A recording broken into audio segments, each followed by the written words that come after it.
Hello, everyone. Thank you for being with me today as we give you what we anticipate will be the last update about our mass murder that occurred on Sunday. Before I start, there's been a lot of interest in wanting to help the family, and quite frankly, the family needs help. As you know, an entire family was wiped out at one time. And we've got an 11-year-old that's at Tampa General, so we have hospital bills and everything that's related to that, as well as funeral bills, as well as 2 homes that have been destroyed. And to quote one of the uncles that's working closely with a family, I never had a class in high school to help me deal with this. As you can well imagine, that we have our crime victim teams working with the family, and there are 4 sites that have been set up, GoFundMe sites. One of those is a suspicious site. We are determining whether or not it's valid at this time, and GoFundMe is a business, so they have to have a percentage of the money in order to function and operate. If a lot of people will donate a little money and they'll send it to Polk Sheriff Charities, 100% of that donation, there is no administrative fee, 100% of that donation will go to the family. And when you hit the site, when you search up Polk Sheriff Charity, it'll also give you a drop-down box that will say Quadruple Homicide. However, any donations that come in will go, if you happen to drop it in the wrong box or put it in a general box, all of those donations will go to the family. So 100%. So before I start and give you the update, I wanted to make sure that I did that, because once again, we have a family that is going through a horror right now that no one should ever have to go through. But I wanted to update you, as I told you that I would. The big question has been, what's the nexus? How did this evil person by the name of Riley find these victims? And we think we have the solution to that. It hasn't changed in that there was no relationship between our victims and Riley. There was no relationship. Brian didn't know them in advance. But here's what happened. We found a witness who lives in the area of North Soakham Loop Road, and he said that he was talking to Brian Riley. He knows him. And Riley told him, hey, I'm going to go out with the Hurricane Ida relief assistance, and I offered to make him up a first aid kit. And we were working together, and he said, great. Now, I said, come by the house and I'll give you the first aid kit. Well, we can document that mass murderer Riley was at his friend's house picking up the first aid kit at about 6:45 p.m. on Saturday. We can also document that he left there about 7:10 p.m. So about 25 minutes later, he left the friend's house. Just after 7:10 p.m., understanding that we got the call of a suspicious person and vehicle at 7:22, sometime in that period, that's when Brian Riley stopped out in front and talked to Justice, who was mowing his yard, one of our homicide victims. And that's when he said, hey, God said that I need to talk to Amber because she's going to commit suicide. And Justice said, I don't know what you're talking about. There's no one here by the name of Amber. But old murderer Riley pressed on. no, I'm not leaving until I talk to Amber. And the guy says, hey, dude, we don't know any Amber. So in the meantime, the mother-in-law is called out and said, who is also a homicide victim, and says, look, mister, we don't know who you are, but we can assure you there's no Amber here. Now, during this period of time where Justice is mowing the yard and our murder suspect stops, we also know by an interview with the 11-year-old little girl who's a victim at Tampa General, she was in the yard with her dad. So our murder suspect, Brian Riley, had the opportunity to see a little girl in the yard. So Justice left mad. Justice told him to leave. The mother-in-law said, you need to leave right now. We're going to call the cops. They notified law enforcement. He drove off. Mad, as we found out later. Never did Brian Riley make a threat. Never. He just wanted to talk to Amber because he thought she was going to commit suicide. Just a bizarre, irrational statement, but no threats of violence. Now we know, as I give you a compilation of interviews, that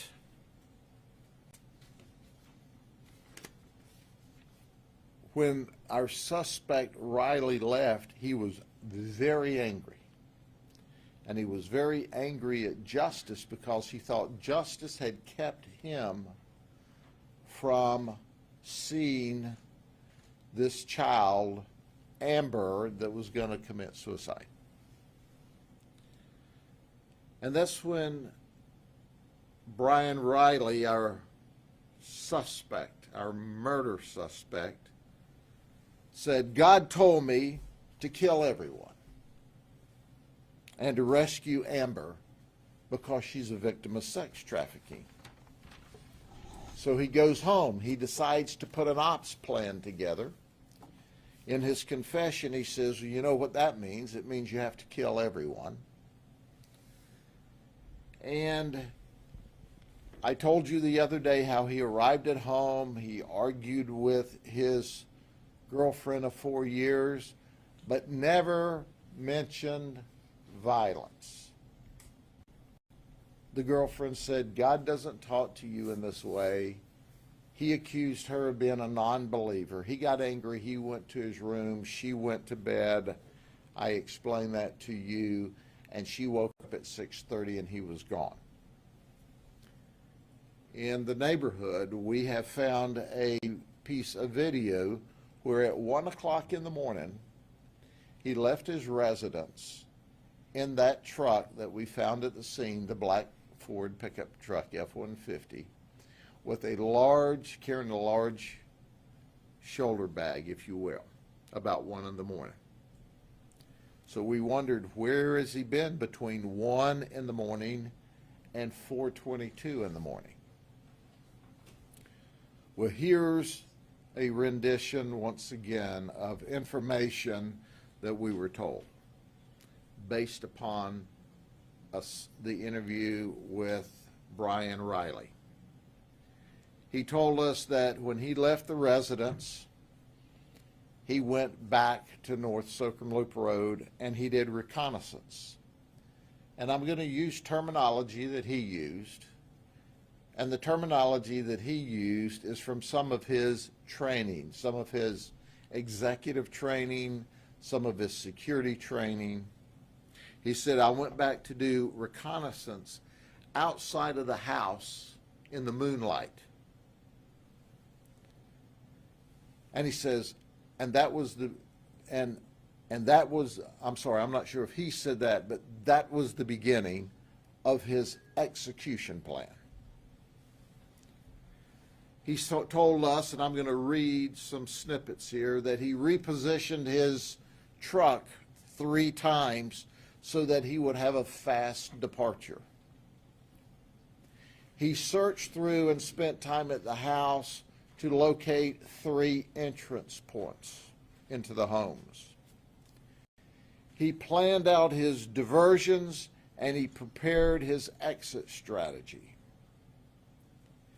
He slashed the tires on both a sedan and the pickup truck he ultimately set on fire.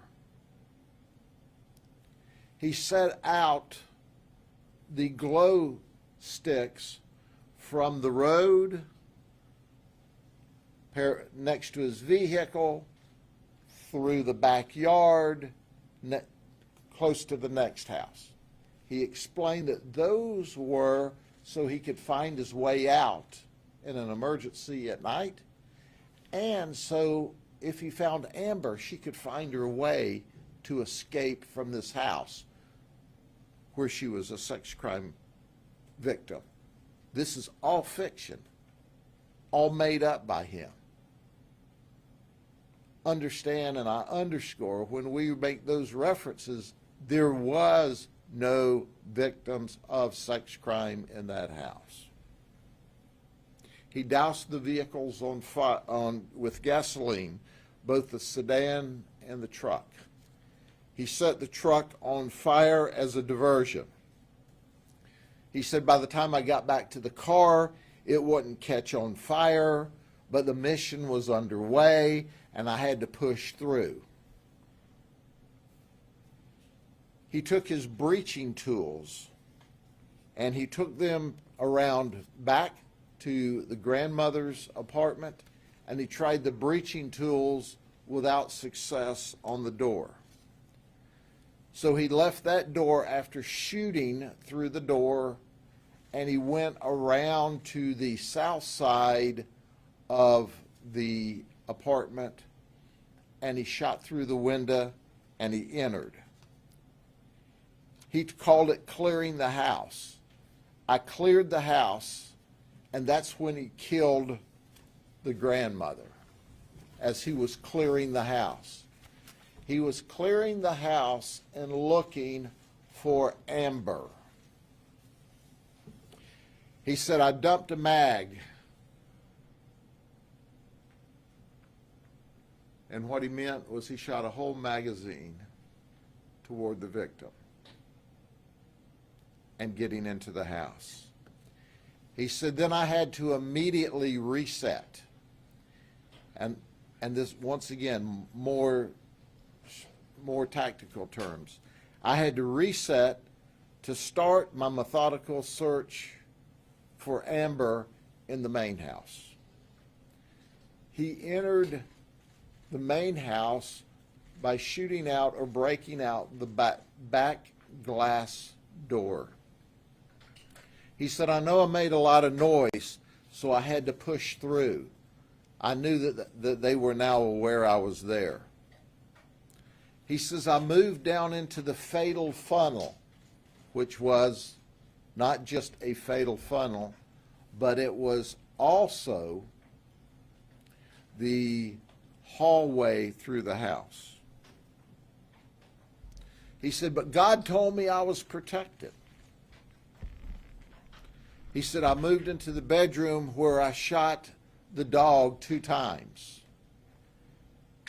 And they asked him, was the dog aggressive? And he said, no, it was very passive. The dog created no resistance at all. He said, then I cleared the hallway. And then I went to the bathroom and I shot through the bathroom door and I tried to push in. And they pushed back and I shot through the door some more. I then entered the bathroom where he shot and killed Justice. Justice was trying to keep him out. That was the resistance he was seeing on the other side. Once he killed Justice, he shot the 33-year-old significant other of Justice and the 3-month-old baby, killing them. But everyone was in the bathroom huddling and hiding.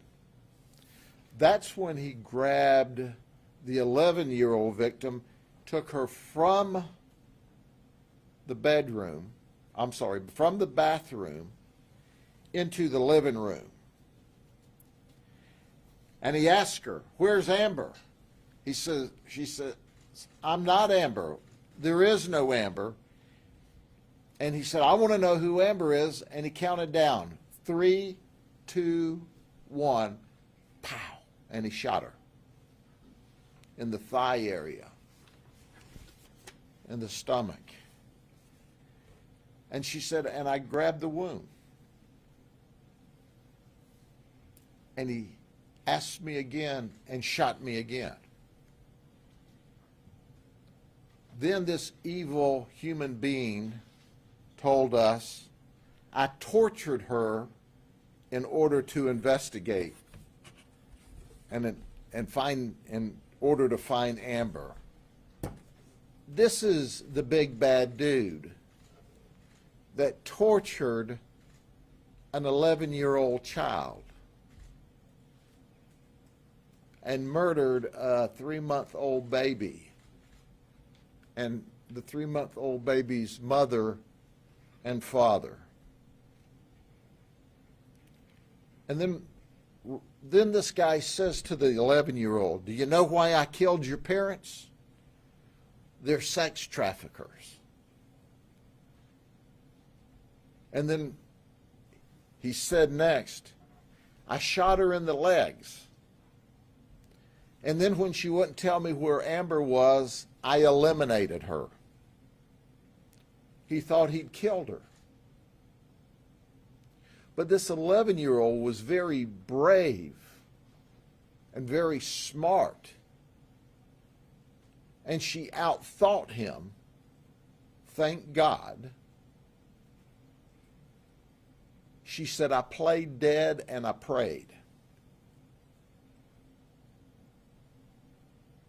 And that's the reason she's alive today.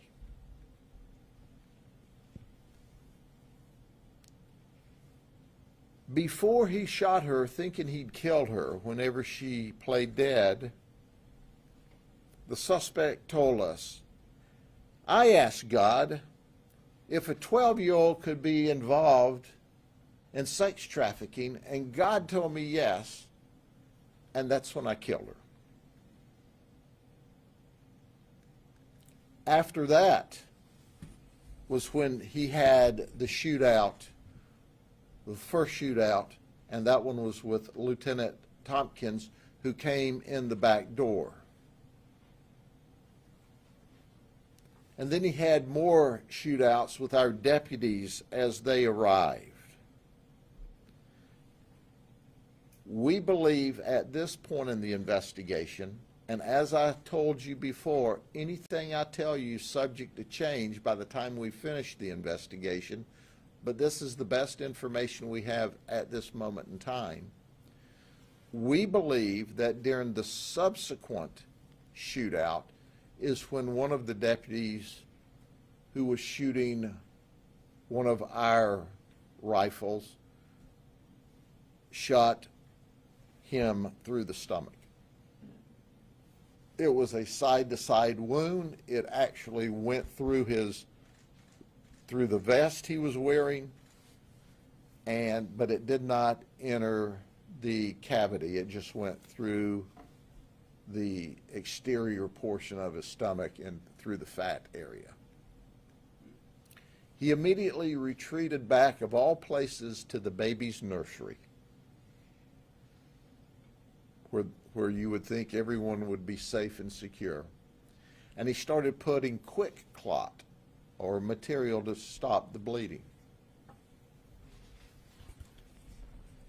After he did that, he told us, he said, "Well, I knew at that point I was outgunned and outmanned, so I dumped my bulletproof vest and my guns, and I walked outside with my hands up and gave up." That's right, he didn't want to die.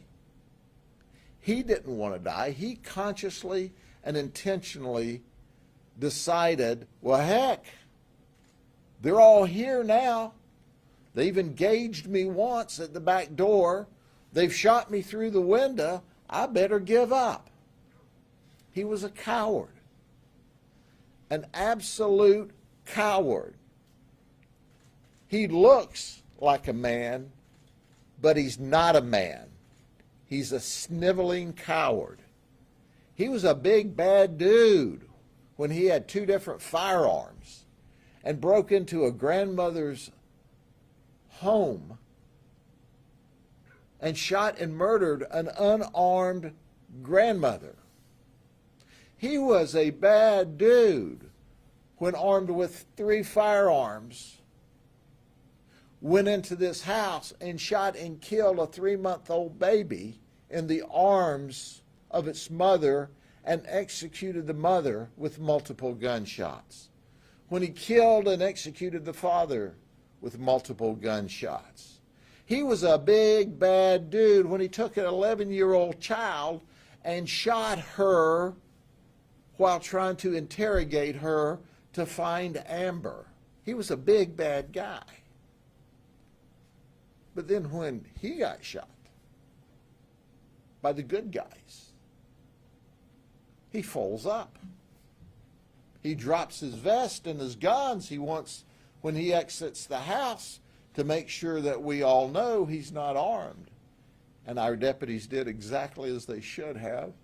They took him into custody. We got him emergency medical help.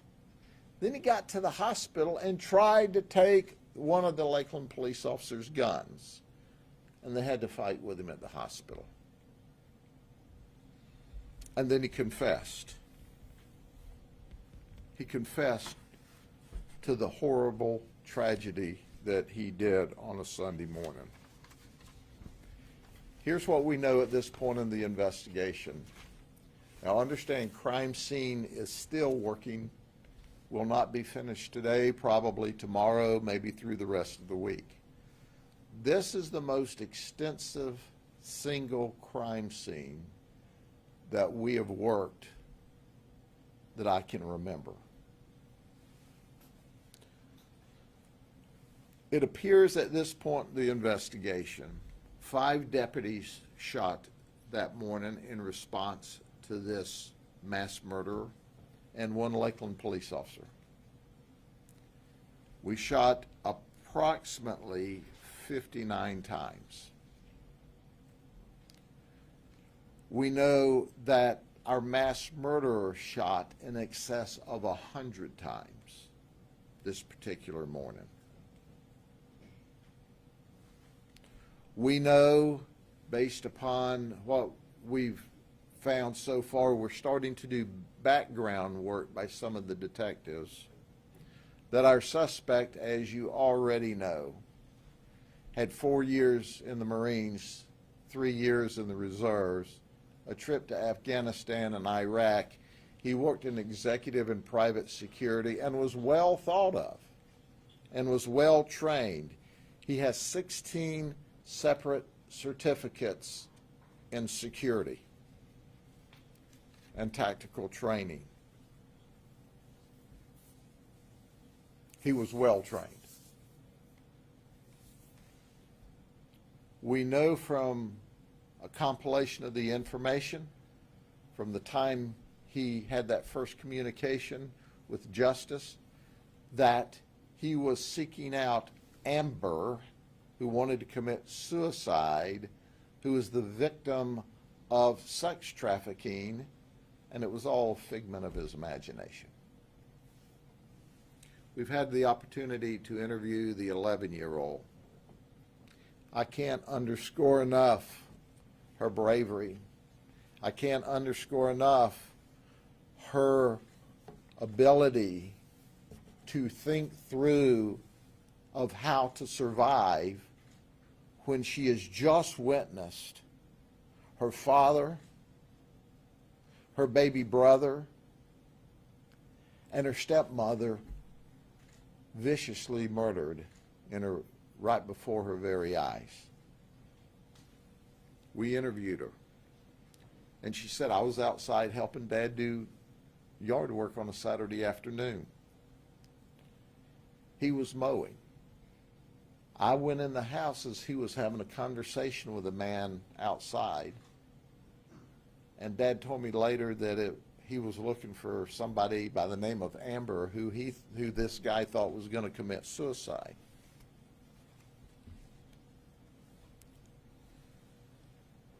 She said, I was asleep in my bed when Dad woke me up and took me to the bathroom to hide me. And I was there when they killed my dad, my brother, and my stepmom. He then took me to the living room. I was trying to crouch down beside a cabinet and the toilet. And that's when he called me Amber, and I told him, I'm not Amber. And he said, 3, 2, 1, and he shot me. And I held the wound. And he asked me about Amber again, and I told him, I don't know an Amber, and he shot me again in the hand. And he asked me where Amber was, and he shot me again.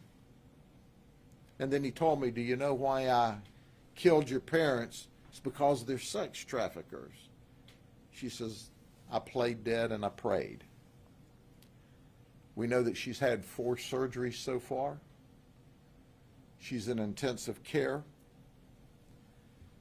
She was able to give us a good statement, but she didn't even recall all the additional gunshot wounds she received at this initial interview.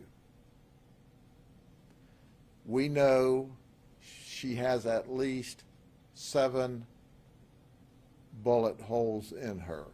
And once again, because of her medical care, we don't know if it's 7 separate shots or if it's a total of 7 holes, and some of them may be in and out shots. She's shot in the hand, in the legs, in the thigh, and into the abdominal cavity. But she's alive. And how she survived that is truly a God thing. He thought he left her for dead, but she was way smarter than he was. And God truly was with that little girl that evening.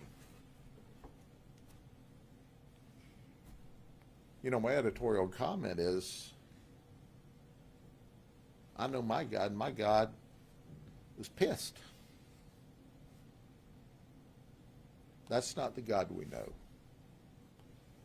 But he gave God all the reason for him doing this. God told me to do it. God told me to do it. Well, I'm kind of like his girlfriend. No, God didn't tell you to do that. But he did it and blamed it on God. That's what we know now. We're still at the crime scene. We're still interviewing people.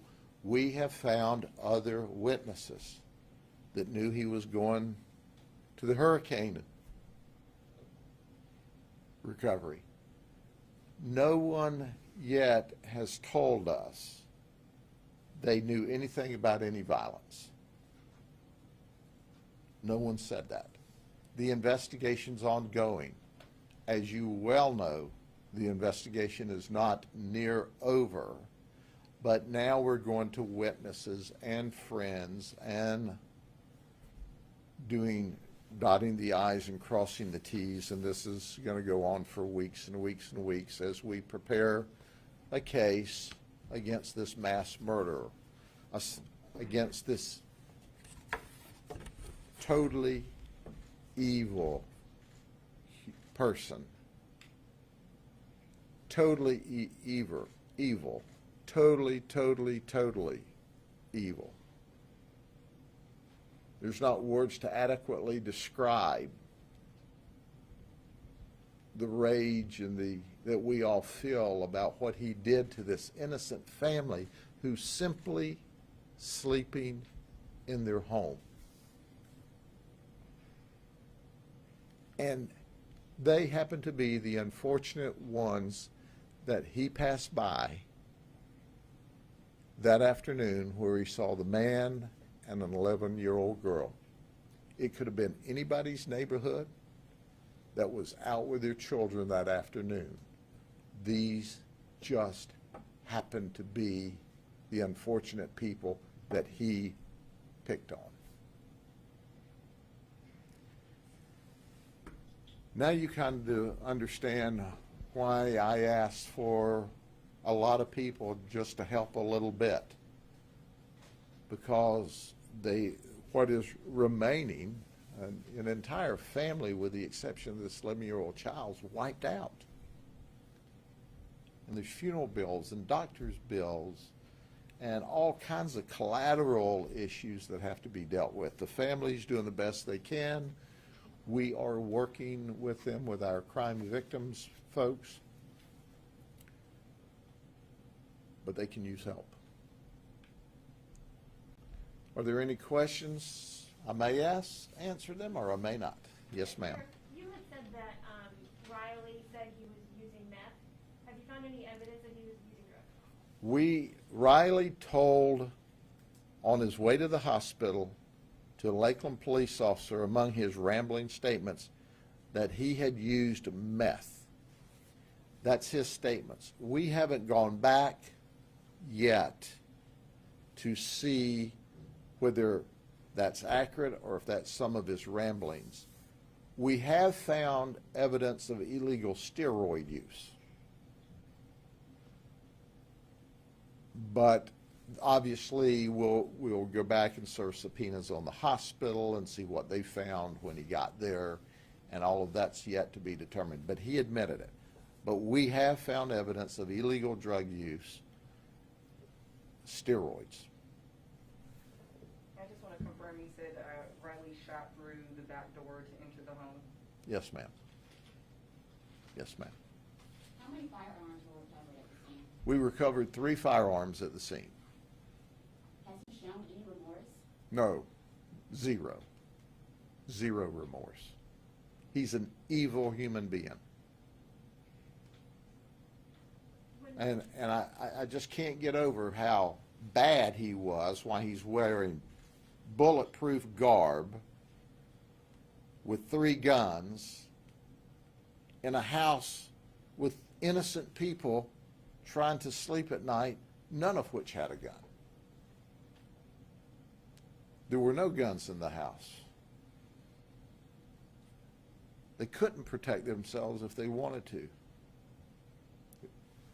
Yes, ma'am. Records show that he was a disabled veteran. Did you guys find out that he was on any meds, or he was supposed to be on any meds? That will be part of the investigations. We don't have any information at this time about medicines that he might have been on or should have been on. You said Riley shot his weapon 100 times. Was that? 100 plus times. Okay, that was total. The victims and law enforcement? No. We know Riley shot 100 plus times, and we're still counting. We're still doing our forensics at the scene and our investigation. We know we shot approximately 59 times. And I say approximately, there's a chance it might have been 60, there's a chance it might have been 58. That's still under investigation. We know he shot 100 plus times throughout the evening. And Riley's girlfriend confirmed she only noticed strange behavior days before the incident? Yes, ma'am, that's correct. In our initial conversation with her, she's been his girlfriend for 4 years.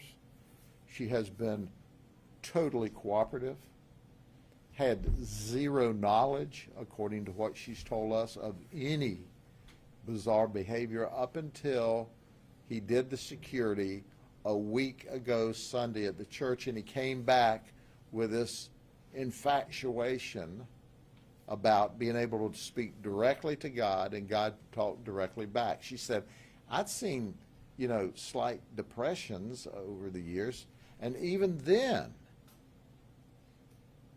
never has he been violent toward me or threatened violence. Even that week where she said, I saw bizarre conduct, no threats of violence, according to what she's told us.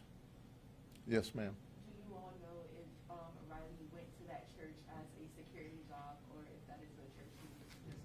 No, he was sent there to just as a security job, along with another individual who was his friend, who went as well. And in fact, that friend said, I was very pleased that he seemed to be developing a relationship, a religious relationship with God. Do you all have any information on the church? We are still investigating that. We are not telling what church it is at this point in time because obviously we'd like to talk to the people before y'all do. Okay? Thank y'all very much. I appreciate it. Take care. Keep this family in your prayers. It is, this mass murder is exceptionally horrible. Exceptionally horrible. And I'll end where I began. The thought that you would have an active shooter and a mass murder in a home at 4:22 on a Sunday morning in a nice neighborhood is just something you can't wrap your mind around. But it happened. Take care.